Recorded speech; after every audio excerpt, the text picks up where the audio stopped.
Sinagot ni Budget Secretary Butch Abad ang mga bumabatikos at kumukwestiyon sa legalidad ng DAP. Ayon pa sa kalihim, tila nalilihis lang ang usapan na dapat ay nakatuon sa pork barrel scam. May news to go si Sandra Aguinaldo.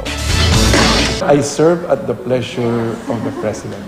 Ito ang sagot ni DBM Secretary Florencio Abad sa hamon ng ilan na mag-resign na siya dahil sa issue ukol sa Disbursement Acceleration Program na sinabi ng ilan na iligal at labag sa konstitusyon. Sa kanyang panayam sa media, naglabas din ng sama ng loob si Abad sa aniyay paglilihis ng issue. Kung dati raw ay nakatuon ito sa umunoy pork barrel scam na kinasasangkutan ni na Janet Lim Napoles at ilang mambabatas, ngayon pinupuntirya raw ang Administrasyong Aquino. And there are people deliberately who are trying to divert attention.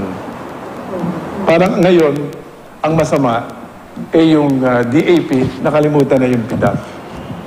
In fact, the worst part is, ang na-plunder, si President Aquino tsaka ako. For something that happened in 2007 and 2009.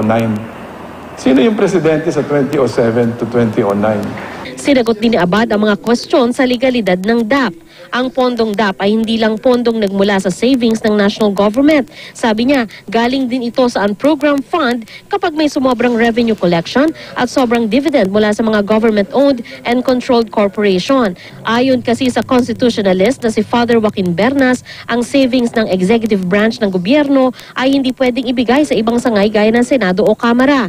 Aminado kasi ang DBM na may bahagi ng DAP na napunta sa mga mambabatas.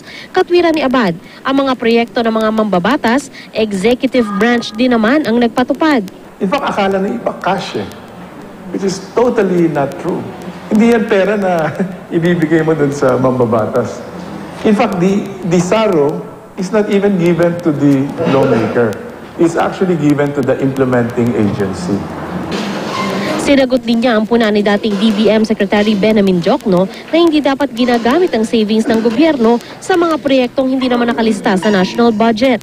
Sabi ni Abad, ang pondong ginamit nila para sa mga proyektong wala sa budget ay mula sa unprogrammed funds, gaya ng mga kita ng GOCC at hindi yung galing sa savings. Halo-halo kasi yung nagpapaliwanag At yung iba, I'm sorry to say, hindi naman talaga gusto magpaliwanag ng tama.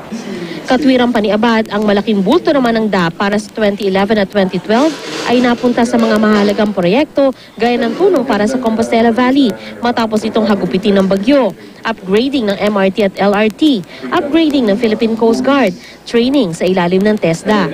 Nang tanungin kung bakit kailangan pang mabahagian ng DAP ang mga senador at kongresista bukod sa milyong-milyon nilang pork barrel, ito ang sagot ng DBM Secretary na minsan na ring naging mambabatas. Every day that you wake up, sa labas ng bahay mo, marami talagang, especially now that poverty is still very high, more than 20%, no? Especially in the provinces in Visayas and Mindanao. Sandra Aguinaldo, GMA News.